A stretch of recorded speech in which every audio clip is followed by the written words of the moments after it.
Hello everyone, my name is Tom Nicholson and today I'm going to be talking about an atypical awareness of ADHD. But before I go into my talk, what I want to do first is make some apologies. My first apology is for not being there in person. However, my wife is currently 36 weeks pregnant and I thought it wouldn't be best if I was on the other side of the country. And also, I would like to apologise for being slightly stuffy. I've been locked in this room for the past 4 days, bedridden with COVID. So today's the first day where I felt a little bit better. It's the day before the conference. So I have my Lemsip and I am powering through. If you're watching this recording, it means that actually I haven't gotten better and tomorrow I'm feeling even worse. So straight away, what I want to talk about first is who am I? So I am Tom Nicholson. In my capacity today, I am here as a neurodiversity speaker, educator, trainer, as someone who delivers training and support around neurodiversity, particularly ADHD. In that right-hand picture is my day job, where I am a lecturer of mental health nursing at Northumbria University, and I teach nurses how to be nurses. My PhD project, which I am now 4.5 years deep, and I'm nearly finished, is on the lived experiences of parents across the ADHD diagnostic journey. So what that means is, what's it like to be a parent as your child is on a waiting list, a referral pathway, the week that they get diagnosed, and 6 months after diagnosis? What is that experience? And what stories do parents tell? That's what I'm really interested in. I'm interested in stories and the stories that we tell people. That left-hand picture is me as a nurse, where I was a mental health nurse at the Newcastle and Gateshead Children and Young People's Service in the neurodevelopmental assessment team. So that was a team responsible for the diagnosis and the support and interventions, in a loose sense, for children with ADHD and autism, predominantly, and other coexisting difficulties. And you may not have guessed by this point, but I was also diagnosed with ADHD when I was 5 years old. So I have lived my life with ADHD. I am an ADHD academic, an ADHD clinician, and an ADHD individual. I'm medicated currently. I was medicated as a child, but I also spent a 20-year period completely medication free. And I'll talk a little bit about my story towards the end of today's session. And the left-hand picture is just to show that actually I also want to talk about the strengths of ADHD, the positives around ADHD. You know, I will book a flight to Vietnam with my wife, and 1 day's accommodation, flight in, flight out, 1 day's accommodation and nothing else, and just see where it takes us. There's that spontaneity, that impulsivity, that wonderful positive that you can get from ADHD if you are able to utilize the strengths. And that's what I'll also talk about, is how can we engage with, understand and utilize the strengths of ADHD, whilst also being aware of the difficulties, the negatives and the challenges that both the symptoms present with, but also what challenges come up for those with ADHD that maybe don't have to. And that's what I really want to focus on first, is I want to talk about, what is the problem with ADHD? So today's conference, the theme is about a whole community approach to mental health and emotional well-being. And I thought that was really interesting, because actually I advocate for a whole community approach to ADHD, because in ADHD there is a unique problem that I don't see as apparent in other areas of emotional and mental health. So based on what I've done with my research that I've done, my clinical work, where speaking to hundreds if not thousands of families who are touched by ADHD, there's the biggest problem that seems to be coming through, and I would argue, is not the symptoms of ADHD. It is not ADHD. The biggest problem for the lived experience of people with ADHD is the societal narrative regarding ADHD. It is the way that we treat and the way that we talk to and about people with ADHD, the way we talk about ADHD. So I'm going to, hopefully, by the end of today, have shown that and shown how we can do something a little bit different. But before we get into that, I think it's important, because I don't know exactly who we have in the room today, to talk about, what is ADHD? What is the diagnosis? What is it actually? Because there's a lot of misinformation and misunderstanding on this condition. So, the core diagnosis of ADHD has 3 symptoms, only 3. Now those symptoms are increased levels of inattention, increased levels of hyperactivity, and increased levels of impulsivity. So that's straight away pretty simple. Notice I haven't said things like bad behaviour, challenging behaviour, low mood, low self-esteem, other difficulties, but what you will find is those extra difficulties often are quite common for those with ADHD. And again, I will argue that it is not necessarily because of the core symptoms of ADHD. Now, some people will often say in this situation, well, aren't we all a bit ADHD? You know, can't we all just be a little bit inattentive? You know, if I sleep poorly, I had 2.5 hours sleep 2 nights ago, so my attention was even worse than normal. If we have some alcohol, we are likely to be more impulsive, or if we have some cocaine or some speed, you know, people will be more impulsive. And if I give someone 4 double espressos, they are going to be more hyperactive, they're going to be more hyperkinetic, they're going to struggle to not move and not engage their body. And that's absolutely true, that those things are true. But the statement that we are all a little bit ADHD is not only false, it is damaging. It is incredibly invalidating, and it minimizes the real lived experience of ADHD. You see, because the core letter, I'll get me laser pointer, the core letter here is this one here, the final D. Now that final D stands for disorder. So what makes something a disorder? And this is what's really important and really key for the story of ADHD. It must impact on your functioning. So the core symptoms, inattention, hyperactivity, and impulsivity, must impact on your ability to live your life. It must impact on you socially, emotionally, professionally, academically, educationally, in all areas of your life, or in some areas of your life. So when I ask people who've had too much coffee and they're a bit hyperactive, I say, oh, well, does that impact on your ability to hold down a job? Does it make you significantly more likely to drop out of school? Does it make you more likely to fail at university? Do you have a 50% divorce rate? Or 35%, depending on which research you read? Do you have 2 grade points lower at GCSEs as standard? And if the answer is no, well, then you're not a little bit ADHD. Because to be a bit ADHD, you need to have that impact on your functioning. You also, those symptoms, they must be increased severity to the norm. So the inattention, the hyperactivity, and the impulsivity is increased beyond the average bell curve. And lastly, it is enduring. So for an ADHD diagnosis to be given, the difficulties need to be present within childhood. Now, we'll talk a little bit about that more shortly, but for anything to be classed as a disorder, it needs to have this enduring nature to it. So for instance, post-traumatic stress disorder typically shouldn't be diagnosed until the person has been experiencing symptoms for about 6 months, because before that we talk about acute stress reaction, and then after that 6 months we talk about a disorder, the PTSD disorder. Same thing with obsessive compulsive disorder. You know, it has to impact on your functioning, be increased severity to the norm, and enduring.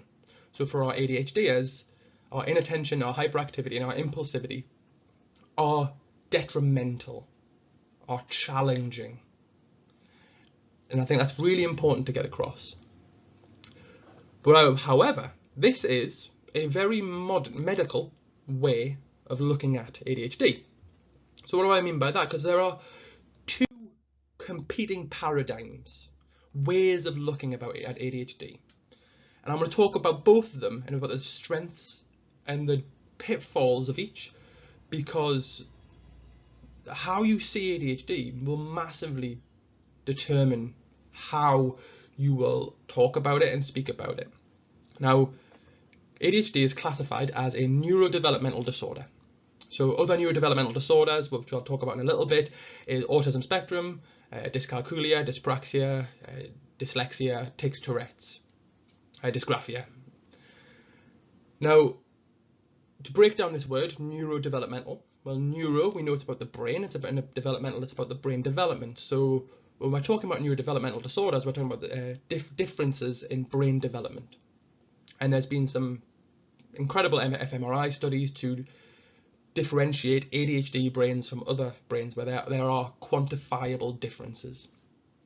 Now, as a diagnosis, ADHD can be classified, and we can use this language, and sometimes I find this language is helpful to use. We can use the language of disability, neurocognitive deficit, neurocognitive disability.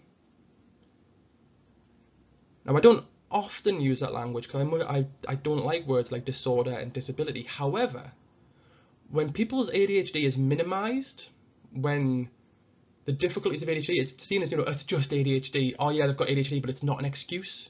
Actually, there are quantifiable, objective differences and deficit in areas of inattention, hyperactivity, and impulsivity. So when we use words like neurocognitive disability, or brain difficulty, brain disorder, suddenly it changes the conversation, I find, and I think that language can be quite helpful for parents, and it can be helpful for people with ADHD to have their needs legitimized. However, a medical model, such as a neurodevelopmental disorder model, it focuses on difficulty, it focuses on deficit, and it focuses on disability. And it focuses on treatment, and the problem being within the individual. And I'll talk about that's a bit problematic in a little bit, but I think that's important to get across, that actually when we're talking about ADHD, it is a recognised medical brain disorder. But what other neurodevelopmental disorders are there? Well, I mentioned a few earlier, and I'll get my laser pointer out here. And this is a bit of a model about how I think about neurodevelopmental disorders. So if we take myself, for example, I have a diagnosis of ADHD. I fulfill 95% of the criteria for ADHD. I'm about as ADHD as they come. I'm actually slower today because I'm physically ill, but normally I'd be walking around the room. I'll have done about 3,000 steps by now if I was delivering face-to-face. But I also fulfill about 60% of the criteria for autism. I am cognitively rigid. I have restricted repetitive interests. I have some sensory needs. But socially and emotionally, I'm quite good. I don't have those difficulties in that area. I'm quite good non-verbally. I'm quite good at reciprocal conversation, unless I'm being impulsive. But fundamentally, I would not fulfill the criteria for a diagnosis of autism. But a lot of my difficulties, my day-to-day living difficulties, the challenges in my life, come from the autistic type traits. My cognitive rigidity causes more problems in relationships and more arguments than my ADHD symptoms, but I do not have a diagnosis. And I would never get a diagnosis. So I may not, in certain school environments or educational environments or supportive environments, healthcare environments, I may not get support for my autistic type traits because I do not have a diagnosis. And this is one of the major pitfalls of a medical model, is that you need to get diagnoses. And for people who have lots and lots of neurodevelopmental challenges, they might be in the middle here, and where they've got 3, 4, 5, 6, 7 labels. And these 6, 7 labels are all labels of what's wrong with you. Each one of them is a thing that's wrong with you, that is a problem that you have. And the effect on self-esteem can be massive. The way that you think about yourself and feel about yourself when you've got all of these negative labels, these pejorative labels, attention deficit hyperactivity disorder, it can be really detrimental to your emotional health. So that's why I propose, it's also helpful to acknowledge and understand a different paradigm of looking at ADHD and neurodevelopmental disorders. And that paradigm, for those who haven't heard of it, is the neurodiversity movement.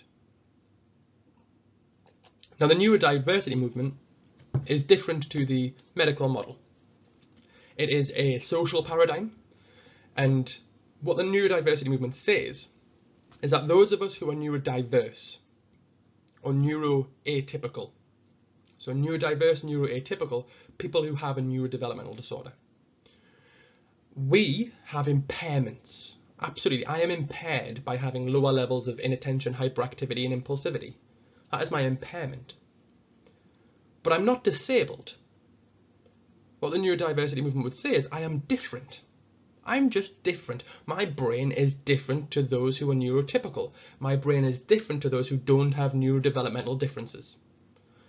However, the world The entire world is set up for people who are neurotypical, people who do not have these differences.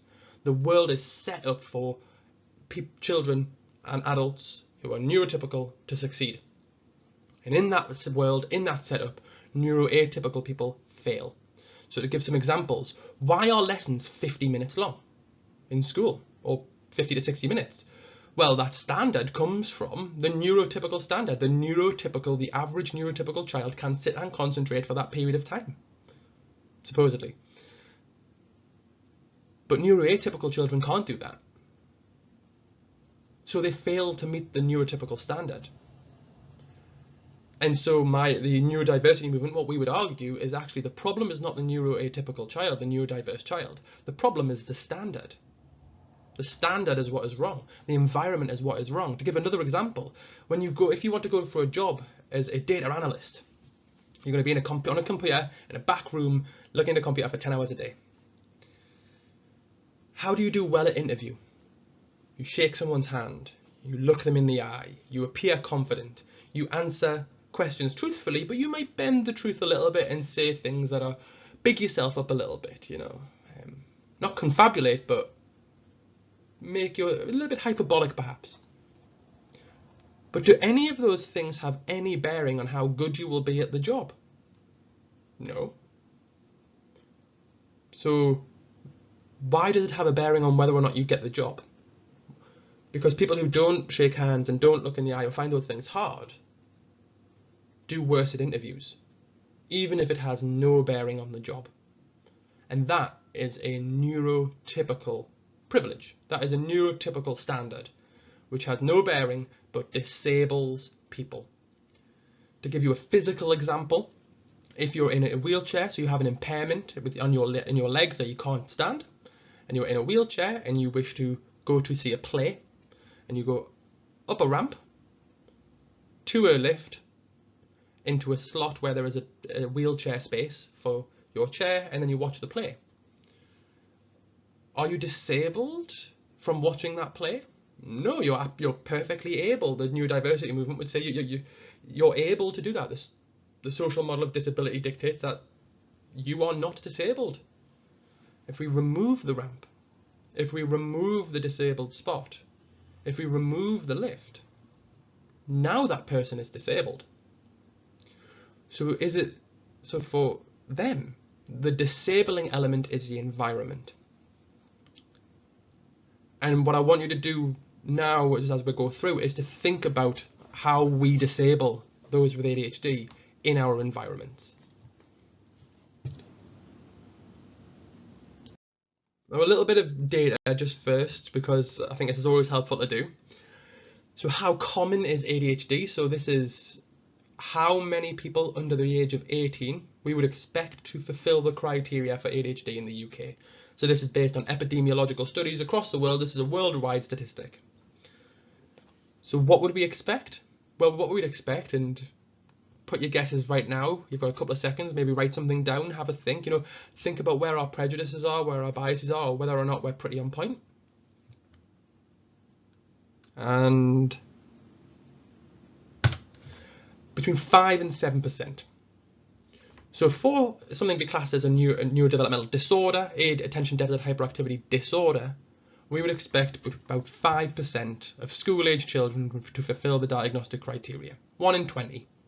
So if we've got a room of about 100 now, we'd expect 5 in this room. I say this room, I'm in my room, but this room, your room, to have ADHD, or fulfill the criteria of ADHD. But what's interesting is what is the UK diagnostic rate? Because if this number is over 5%, then we overdiagnose, and if it's under 5%, then we underdiagnose. And I would again have a think for a few seconds about what you think this number might be.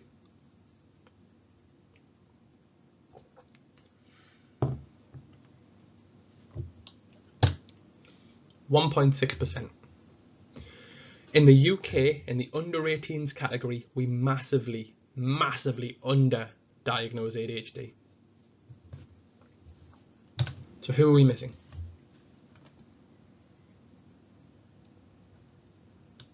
Well, let's have a think. when I talked about ADHD before and I gave you the symptoms, I didn't give you the whole story. You see, because although the 3 core symptoms, inattention, hyperactivity and impulsivity, are required, there are also 3 subtypes of ADHD. Now those subtypes are the inattentive subtype. So it used to previously be called ADD, attention deficit disorder. That diagnosis does not exist anymore. We now use the diagnosis ADHD inattentive type. So these are children who have predominantly issues in inattention. That's their main area of impact. I call these children the could have tried harders. These are the could have tried harders because these are children who are at the back of the classroom. They're looking out the window. They're doodling, they're writing rap lyrics, they're writing stories, they're artists, they're making music.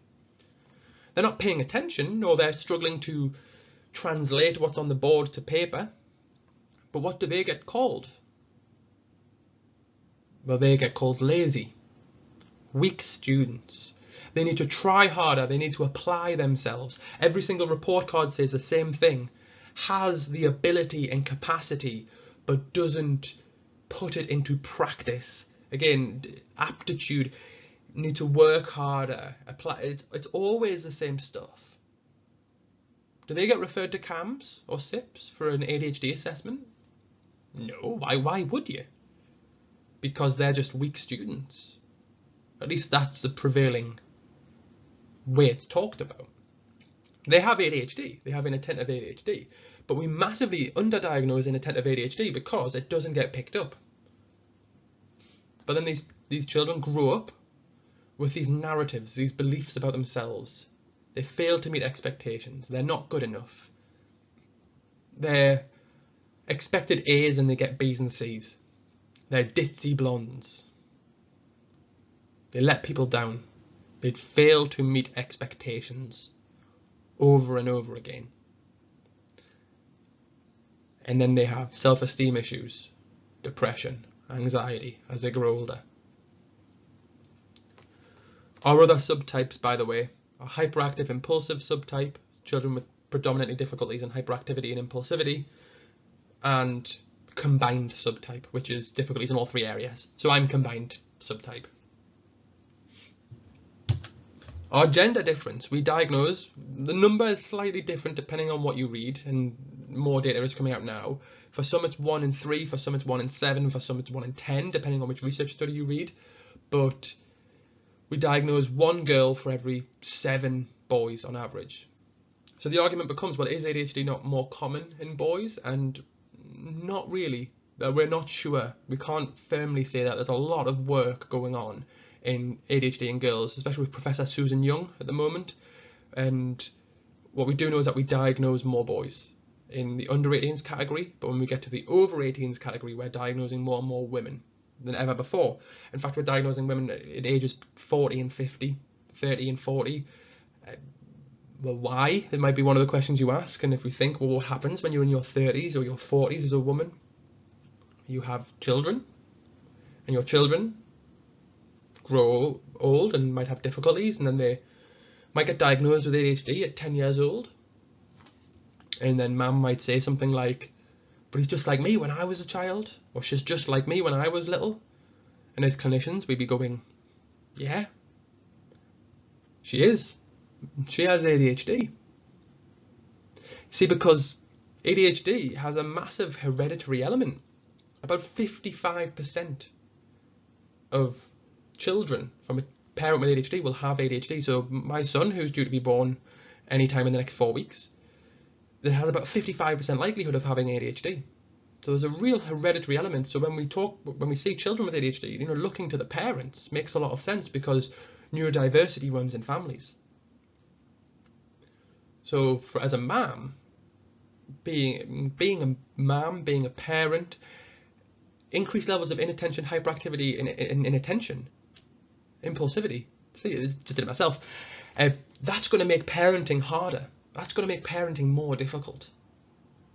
You've got to take school kit on Monday, and then you've got no school uniform. Which day was that again? And then you've got to take the kids to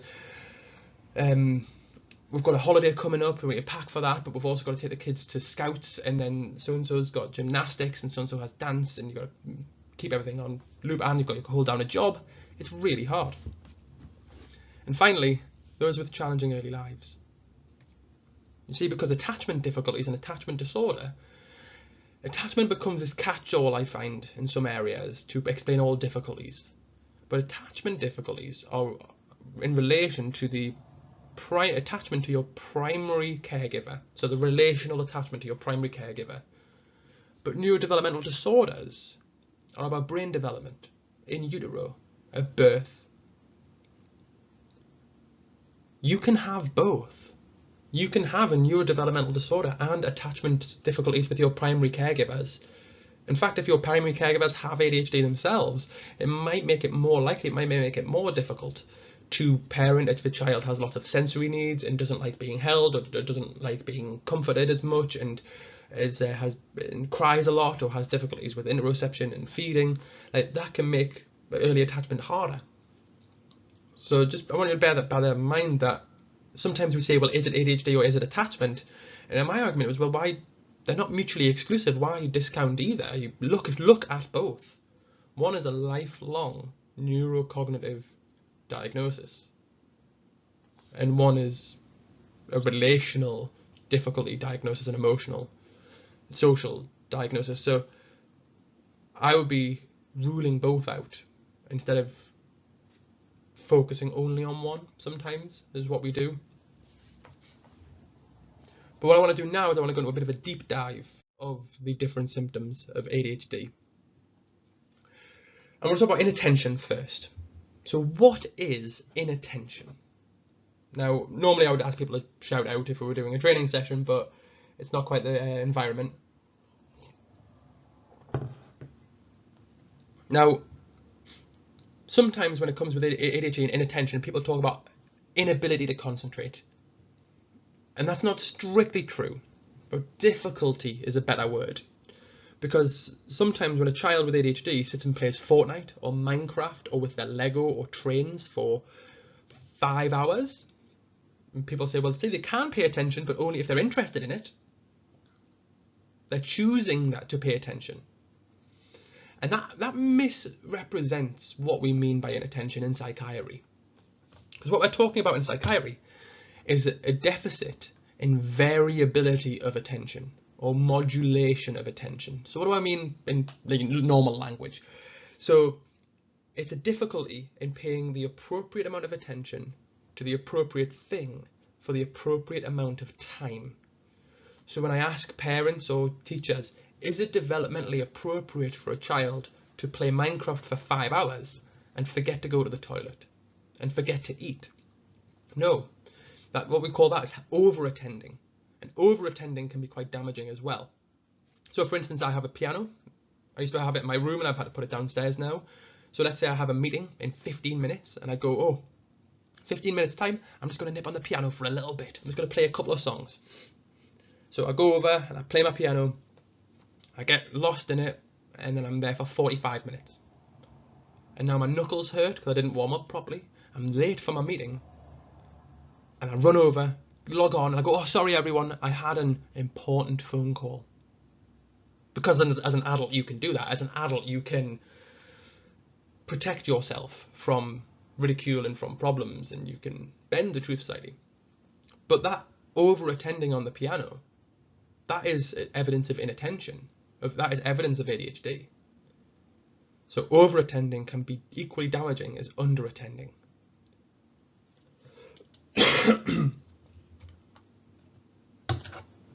Being easily distracted. Now, often when we talk about easily distractibility, the same stuff comes up time and time again. Clocks, peers, doors banging, high sensory stimulating environments in classrooms, and that's absolutely right. You know, it's very easily, you're more easily externally distracted. That is inattention in a nutshell. But what I think we don't talk about when we're talking about inattention quite as much is internal distractibility. So to give an example of that, I remember sitting in a history exam as a child. Now I was good at history. I'm looking forward to this exam. I know I'm going to do well. But because I've got ADHD, I know that I'm not very good at timekeeping, so I'm going to have a quick look at the clock. And when I'm looking at the clock, I can't help but think that how clocks work, because clocks work by the cogs moving round and round and round, kind of like the tracks in, tank tracks. And tanks were first used in World War I, and World War I was caused by the death of Archduke Franz Ferdinand. Now, I don't really like Franz Ferdinand, the band. I much preferred the Killers, because the Killers had that song, Mr. Brightside, which was on loads when I was at university. Now, Mr. Brightside is kind of like, Brightburn. There was Brightburn, that superhero film with an anti-villain, like an anti-superhero, which is what they're doing a lot in The Boys. The Boys season 3 just came out, just like Stranger Things season 4 just came out, and Stranger Things, it's really like pushed the boat out on Dungeons and Dragons. It's made Dungeons and Dragons more popular than it ever has been. And Dungeons and Dragons is really interesting. If you've ever played Dungeons and Dragons, there's loads and loads of different books. So at the minute, you're like Curse of Strahd. Strahd's a vampire, kind of modelled off Dracula. And Dracula, yeah, well, he went to Whitby, and I went to Whitby Manor. And then I ran out of time. And the teacher would come over and tap the desk and say, "Tom, you need to work harder." And the thing is, I'm working really hard, just on the wrong thing. And that internal distractibility can cause more challenges than anything else. And we discount it. The worst question anyone can ask me is, what are you thinking? Because it's going to be something chaotic and random. But when we say, when we put a child in an area and we say, look, there's nothing to distract you. Oh, there's plenty. Your seat becomes an orchestra to play drums on and to think about. And that is disabling. The deficit and the difficulties of being distractible is disabling on your ability to function in school, which is why we give reasonable adjustments to reduce the impact of these things.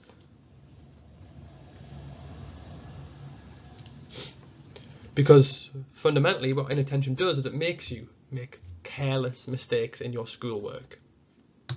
You are more likely to struggle to concentrate or stay on task. You daydream, you stare into space. And these are the very negative words, very negative language. But let's flip that a little bit. Let's change that just a little bit. What are the positives of inattention? Creativity, curiosity, mind wandering. People would say to me, "Oh, you don't pay attention in French." I didn't want to. I wasn't interested in French. I was bored in French. I've never liked languages. But in French, I'd be thinking about physics. I'd be thinking about something that I was interested in. And for a lot of these children, you can't choose to be curious. You can't choose to have a creative hour. You can't say, "I'm going to create something in the next hour." No, creativity comes spontaneously. And it comes in periods of wandering attention from what you're currently doing.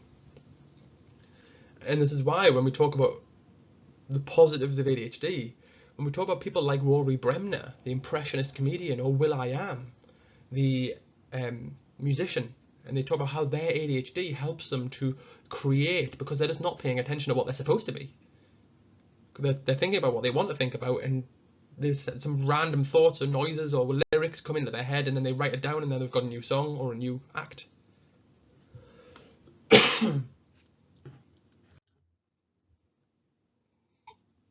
In adolescents and in adults, inattention changes ever so slightly. For adults, it can be getting caught up in other people's conversations, struggling to meet deadlines, losing things. It starts to impact on your life that little bit more. Listening without listening. Oh yeah, yeah, cool, got you. No problem. Yeah, I got you. And then, so one of the coping strategies we can use here is something like paraphrasing, repeat back to me, asking someone what you've just said, asking them to repeat what you've just said. We know that people with ADHD have difficulties in executive functioning in the frontal lobe. So executive functioning is our ability to order and pieces pieces of information and hold multiple pieces of information at the same time. So when we give someone with ADHD a task that has 3 or 4 different steps, often they will miss one of those steps or forget one of those steps or only do the first and the last step, and then they get punished for that often. But that's ADHD. That is the symptoms of this neurocognitive deficit. So reasonable adjustments are giving, and many of you will already do this. It'll be giving smaller, bite-sized tasks, giving visual cues, giving multiple different information in multiple different types of in different ways. Verbal is not always the best way for people with ADHD. Giving lists, making it as practical as possible. Because ultimately, when you have ADHD, your attention is unpredictable, and that can be anxiety provoking. Because you don't know how attentive you're going to be. But let's keep going. Hyperactivity. Well, hyperactivity, this is the fun stuff. This is the great stuff. This is the stuff where, as a child with ADHD, you get punished for this. You get told off for this, and I'm gonna make that really clear. Let's go through. What does hyperactivity look like? What does that symptom? What do we classify as that symptom? Well, it's constant fidgeting. If I look around my desk, I've got pens, I've got a D20 dice over here, I've got some body fat calipers, as you do. I've got stuff that I've constantly to fiddle with and play with in the middle of meetings. I'll be spinning pens and stuff like that. That is ADHD. Why we use sensory toys, blue tack in the pockets. That's all good stuff. But there's one thing that I've been on a bit of a soapbox for the last few months, and it's a hill I'm dying on a little bit, and that is that one of the core symptoms of ADHD, of hyperactivity, is being unable to sit still. So, to give you the context on our diagnostic criteria, if you use the DIVA-2, for instance, which is a diagnostic tool for adult ADHD, our diagnostic criteria of ADHD says that standing, when it is inappropriate to stand, or it is expected that you are to remain seated, is a symptom of ADHD. It's a core symptom. Standing inappropriately. Okay. How often do we think, and I don't know if this happens in your schools or in your areas, but how often do we think that children with ADHD get punished or told off for standing inappropriately in classrooms?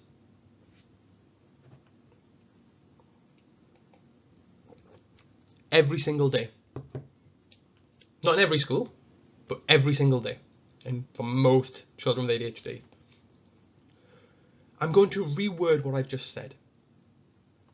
Every day in school, children with a medically recognised neurocognitive disability are punished for exhibiting the symptoms of that disability. This is medical discrimination. If this was any other diagnosis, there would be public outcry. Imagine if teachers were punishing children with head injuries for making too much noise. Imagine if teachers were punishing children in wheelchairs for not standing.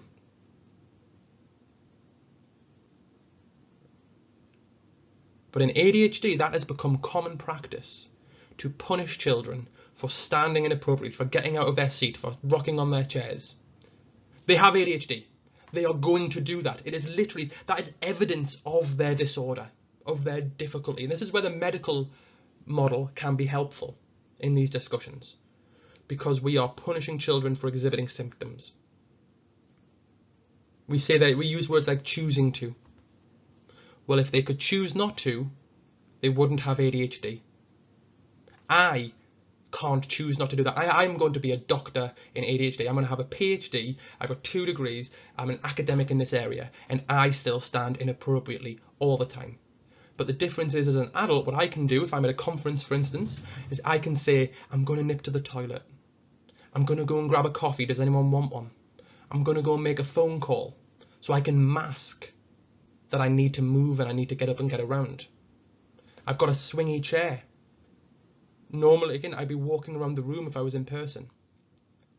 As an adult, we can hide these difficulties. Children do not have that privilege, but then they get told off for it. And to me, that is heartbreaking. And I'm so glad that I have the opportunity here to talk about that, to hopefully help as many children as possible, that we can start changing the narrative around this, and we can put things in place to make it where the child is going to stand up, and we cannot accept that and obviously say that they need to sit back down. But to punish them or tell them off is not only inappropriate, it is discriminatory. And I wonder whether Equality Acts and stuff the Equality Act will start being referred to more and more as parents become more aware of this. But other symptoms of hyperactivity, walking around the room, we know that these children need more movement breaks, that they need ways to move. They need to move, they're going to move anyway. Because parents will say things and people will say things, the narrative will be these children are driven by a motor, they're full of beans, they never run out of batteries. This is great for Michael Phelps and Simone Biles. Michael Phelps, the Olympic swimmer, the best Olympian of all time. For Simone Biles, the best Olympic gymnast of all time. Both of those have ADHD. Both of those people talk about how their hyperactivity made them train longer, train harder, train faster. They were better at their sports because they had more energy, more obsession. Their ADHD was a great strength, a great positive. But Michael Phelps famously was also told by his teachers that he would never amount to anything because he couldn't listen to lessons. There's a video on YouTube of him talking about this. And that's the stories that we tell about hyperactivity. You know, we can harness this strength. Tapping and drumming. This problematic symptom, it's a problematic symptom, tapping and drumming. Do you know what my mum did? My mum bought me a drum kit and drum lessons, and I was the lead djembe soloist for an African percussion ensemble. What an ADHD thing to say. I was doing great. I got my grade 5 drums and I got my grade 8 drums. I've got a drum kit literally just there in my room so I can practice drumming. You know, these kids are going to drum. They're going to tap. So let's give them something to work on. So what happened with with one child, this child was tapping all the time. And what's more, he did this. I'm going to move on to the next one. He had this constant stream of noise. These children who just make noise, they narrate everything they're doing. You know, I'm going to go and take a sip of my lemsip. And yes, it's really irritating and it's difficult to be around. I do not deny that. But how can we change the narrative? Well, with this child, I'll call him Josh. What I did with Josh is I was like, well, Josh, can you do this? And Josh was like, oh, it's really cool. And he wasn't very good. But I was like, oh, Josh, that's really great. Now, get practicing, you know, and next week when I see you, I want to hear your beatboxing being better. And what's more, I'm going to teach you some drum beats. I'm going to teach you a paradiddle. Right, left, right, right, left, right, left, left. And I want you to practice that as well. So Josh, you know, all week, and he's tapping and he's beatboxing, and Mum is still getting irritated. Of course she is. But what Mum was then doing, and what teachers were doing, is they weren't telling Josh to shut up because he was being annoying and to stop being irritating. What they were then saying to Josh is, Josh, stop practicing. Stop practicing. The narrative is totally different. He's not being annoying, he's practicing. And which words do we think are better for Josh's self-esteem? In adolescents and adults, you know, this hyperactivity often turns inwards. It becomes an inner sense of restlessness. It's less obvious, it's more fingers and toes than standing up loads. People talk about being able to control the desire to move, but it causes stress and it causes anxiety. It's talking excessively. I love this one, talking excessively. You see, because I describe my schooling as being institutionally abusive. I was constantly told to shut up. Whereas now I get paid really well to talk. The only difference is that people think I have something worth saying now. So as a child, no one wants to listen to you. You're constantly told to shut up. But it's a symptom of ADHD. You are going to talk. And I now make a living off talking excessively, talking too much. I've been in bedridden with COVID for 4 days, and I've talked solidly for 45 minutes so far. and I'm feeling better than I ever have in the last 4 days because I'm able to talk. So bear that in mind, you know, for some of these kids, get them in debate club, get them in drama, get them in something where they can talk more. I was the head of Toastmasters International Public Speaking Group as a mentor, and I would mentor people on talking. Like, talking is a big part of my life, but that's because I have ADHD, not in spite of. It is a massive strength for me. So let's utilize those strengths, because for those with ADHD, it's hard to relax, and what a lot of people do is they self-medicate. Now I'm going to have to go through, ironically, I'm going to have to go through impulsivity quite quickly, because I've gone a little bit slower than I would normally would, and I've talked about things a bit more than I normally would, because that's what I like to do in my talks. I like to show ADHD in action, because how do we normalize these things? It's by leading by example. And ironically, with the impulsivity, you know, it's saying things without thinking. These kids interrupt others, they lash out, they are tactless. This is the language that we talk a lot about with the kids with ADHD. We call them tactless or rude. So for instance, a mum might say, "Oh, does mum look fat in this?" And the child says, "Well, yeah, but mum looks fat in everything because mum's fat." And then mum tells the child off. We tell children to tell the truth. Do we mean it? You see, we tell children to tell the truth, but we don't mean all the time. We mean tell the truth under certain caveats. But if you're a neurodiverse child who has a more literal understanding of language, what ends up happening is that you tell the truth and then you get told off, then you get punished, then you get called rude. And that's really confusing. You know, you use words. So sometimes what I talk about here is I'm a sociologist as part of my research. I might use a word, a dictionary definition word. Let's take one, the word ignorant.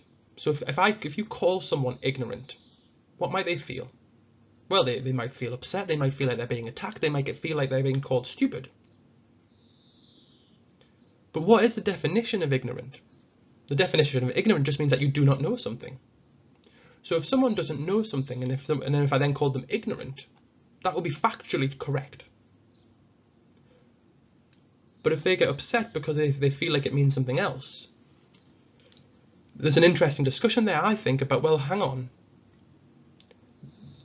Is the person who's following the rules of the dictionary, or the person who's following these unwritten social rules, this is that neurotypical standard coming out again. Because for neurotypical people, they know these unwritten rules. It's intrinsic, it's obvious what these unwritten rules are for language and for communication. But for neuroatypical people, we don't know those rules. We have to learn those rules. So we learn the rules of language through the rule book, the dictionary. And then when we use dictionary definitions, we get told off and told that we're rude or upsetting. But that's the rule book. You know, like, and so what happens for our neurodiverse kids is that they end up just not saying anything. They become socially anxious. Our impulsive kids, they blurt out the answers regardless of if they are right. They struggle to wait their turn. They cross roads and have risky behaviours. This is impulsivity. In adolescents and adults, it's interrupting others, saying things you regret, finishing other people's sentences, having an opinion and expressing it instantly, being impatient in traffic, quickly starting jobs and relationships. My God. Substance abuse. Who wants to be this person's friend? Because, unfortunately, not many people do. And at the start of this talk, I said the problem with ADHD is not the symptoms of ADHD. This is what I think the main problem with ADHD is.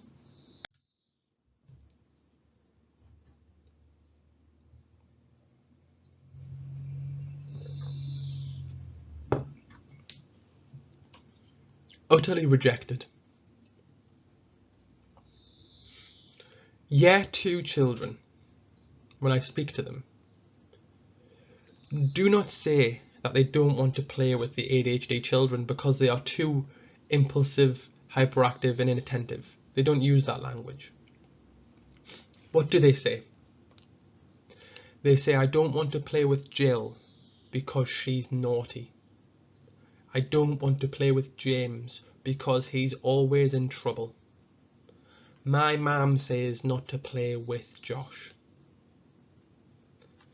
Our Year 2 children see the story of ADHD. They see how teachers, how adults, how parents, they see how the adults narrate and tell stories about ADHD children, and they respond to those stories. Now, don't get me wrong, of course some children will respond to, if an ADHD child is a bit more lashes out a bit more, yeah, absolutely, but on the whole, it's because these children are constantly in trouble, often for their ADHD symptoms. And for many, this is the most important problem. It's having few friends, limited support, and then your story becomes one of you are different. I'm going to very briefly talk about the impact of the pandemic before I talk a little bit about my story. People talk about the pandemic as being negative for those with ADHD, and absolutely it was, but what I want to get across is that lockdown highlighted pre-existing problems in ADHD care and support in the UK. Those problems were very much already there. The lockdown just exacerbated those problems. So for instance, ADHD has already been linked to poor academic attainment, lower levels of academic qualification across the board.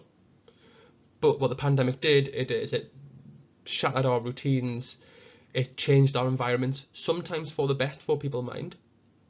It gave you as teachers less opportunity to assess learning in real time, and it increased parental burden. And we saw that there was a negative effect on parents, as you can see there, but there was also this positive effect where parents were able to spend more time with their children, and they talked about praising their children more. Now, throughout all of this, what I don't want to do is say that teachers are not supporting children with ADHD well, because many are absolutely trying their best. I think the majority of people are really trying their best, but we fall into this wider societal narrative around ADHD, and it becomes the norm to talk about it in this way. And I want to talk a little bit now and end on what the outcome is of this norm. You know, how the stories that we tell children with ADHD impact on them. And I use myself as an example because I think it's important to see what we do. Now, I had ADHD, I was on the special educational needs register, I had a diagnosis of ADHD the entire time throughout this story. Now, I remember going to school and having a really special seat.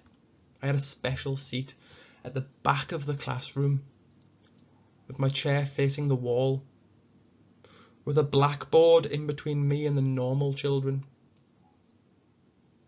And that was my special seat for 4 years.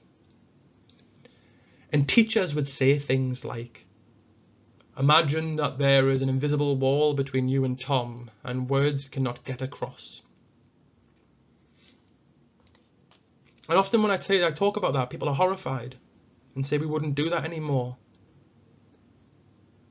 But what is isolation? Now, don't get me wrong, isolation can be incredibly beneficial for some neurodiverse children. But what I get concerned at is, why are we using isolation? Are we using isolation for the child, or are we using isolation for everyone else? And when we use isolation, what is the story, the narrative of that isolation? Because my narrative was, you are different, there is something wrong with you, you need to be away from everyone else, you're like a leper. It's like, funnily enough, having COVID is bringing back a lot of those sort of memories of not being allowed to integrate. That's what isolation can do. So we need to try and do this in as supportive a way as possible if we are using it correctly. But I have seen it used incorrectly so often that it is something that concerns me quite a lot because of the impact, the longer term impact on these children. For me, I went to Disney World. I got back from Disney World when I was 7, and I talked about Disney World quite a lot because that's what you do, you talk about Disney World. And the teacher said, "Tom, it was so much better without you," to my face. In year 9, the same thing happened. A teacher said it was so much better without you when I came back from holiday. I still remember that 25 years later. I remember the look on his face. These are almost traumatic memories.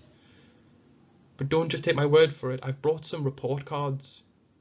I want you to think about the story we tell children. Tom finds it very difficult to pay attention and to sit still and listen for any length of time. I have ADHD. Why are the symptoms of ADHD being put in my report cards? If this was a physical condition, Tom found it difficult to stand out of his wheelchair today, you wouldn't put that in a report card. Why is this in a report card next to unhappy faces? Let's go to the next one. This next one is my year 6 end of year report.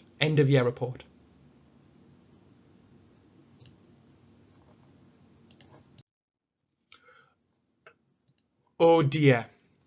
Perhaps we are going to have to curb this streak of independence so that Tom isn't quite so noticeable. His interest and genuine enthusiasm to the world around him is good to see and should help him gain approval. Curb this streak of independence. You need to gain approval. Not being independent and getting other people's approval was seen as the most important thing. Let's have a look at my personality and social development. Tom likes to be the centre of attention and can be quite disruptive to achieve this. Of course I can. I love being the centre of attention, I still do, and I get paid really well for it. Oh, at the top here, Tom is not always cooperative, but when he applies himself, he can work well. There's that application rule coming out again. Positive behaviour reports, strategies. Tom will sit, 2 targets were agreed. Tom will sit at his seat and read a reading book at the start of every lesson. A great strategy. He has a book here, I'm reading Agatha Christie at the minute. I read 52 books a year. Reading is one of my special interests. I love reading. This was a wonderful goal in my goal chart. My mum made this goal. But the second goal, Tom will not use his hands to fiddle with any possessions. But I have ADHD. This is an impossible goal because if I could do that, I wouldn't have ADHD. Tom will aim for 20 out of 25 possible stars. It is impossible for me to complete this. It is impossible for me to meet these targets. So are our targets realistic for a medical diagnosis? Tom remains a frustrating student. Tom is so keen to share his knowledge that he sometimes finds it difficult to differentiate between an appropriate and inappropriate time to speak. This is an issue that Tom can easily resolve. No, it's not. No, it's not. It's easy to resolve for neurotypical people. It is not easily resolved for people with ADHD. Because we have ADHD, Tom can be lazy.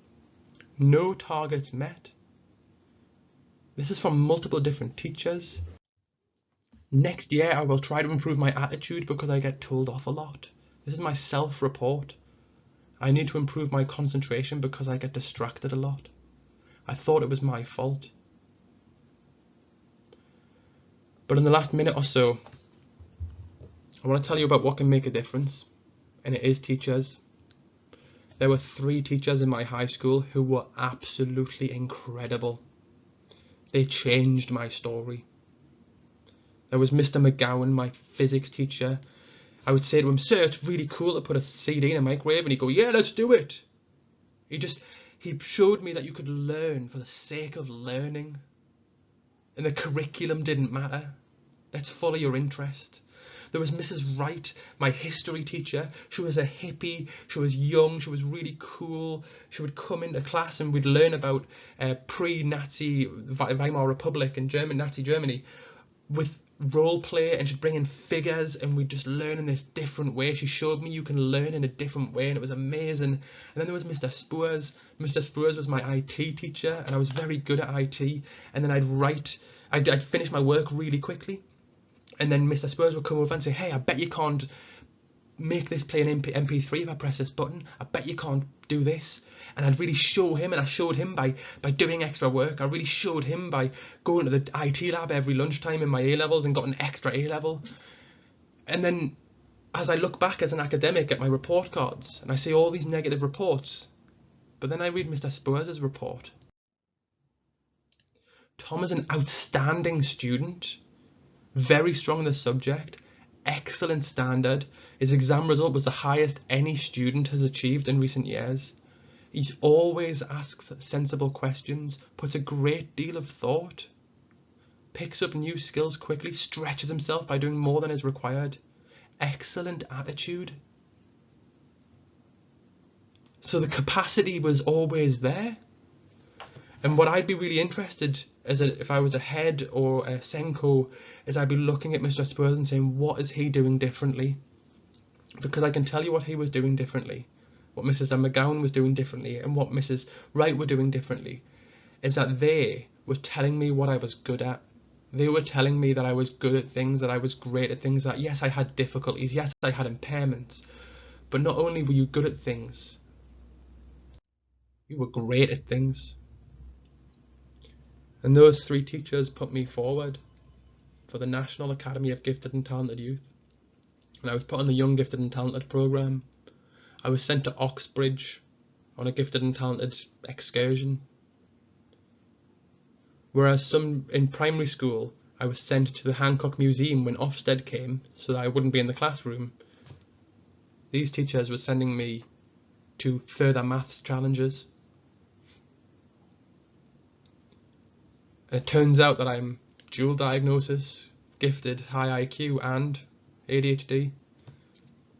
I did 2 degrees and then straight to PhD. I don't have a master's to challenge myself. But depending on which teacher you listened to, depended on whether or not I was going to prison by 16 and a terrible waste of time student, or exceptional. And so what I want you all to do, or what I want you to think about as teachers, as educators, as people who work around ADHD, is to change the story. Take what we've talked about today and perhaps look at these children in a different light and use different language, because they are going to have ADHD whether we like it or not. And that's me. Thank you very much for listening. I do hope that my slightly croaky voice or nasally voice hasn't been too distracting. And fortunately, I haven't had a major coughing fit. So I wish you all the best for the rest of the conference. Thank you once again for inviting me, and you're all doing amazing jobs. You are all doing some of the hardest jobs that we have in society, but also some of the most important jobs that we have.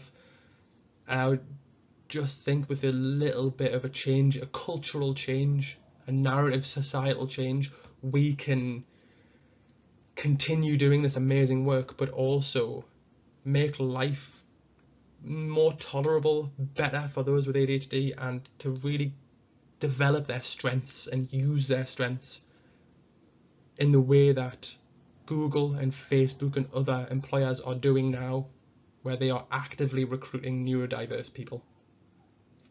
Thank you very much.